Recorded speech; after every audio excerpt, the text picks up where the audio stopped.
और पंजाब हुकूमत ने शहरियों के सफ़र को पुरसुकून बनाने के लिए 19 अजला में 1362 बस शेल्टर्स बनाने का फैसला कर लिया है। वज़ीर आला मरीम नवाज शरीफ की ज़ेर सदारत इजलास में फैसला किया गया कि बस शेल्टर्स 45 से 60 दिनों में मुकम्मल होंगे। मज़ीद जानते हैं डॉन न्यूज़ के नुमाइंदे अदनान शेख से। जी अदनान, बताइएगा।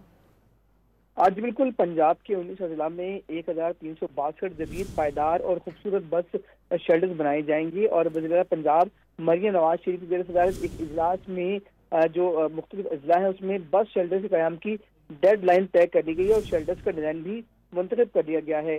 और इस जो है इकदाम से जो है वज़ीर पंजाब ने जो है वो ये कहा है कि तमाम बस शेल्टर्स को मुकर्ररा अय्याम में मुकम्मल करने का टारगेट जो है वो अबूर करना है। उनके बाद पंजाब भर में 558 बस शेल्टर्स के क़याम पर तेजी से काम हो चुका है और 774 बस शेल्टर्स का टेंडर भी जारी कर दिया गया है। और इस मौके पर मरियम नवाज ने कहा था कि बुजुर्ग माएँ और दीगर शहरी धूप या सख्त गर्मी में जो है वो खड़े होते हैं और उन्हें इंतजार करना पड़ता है।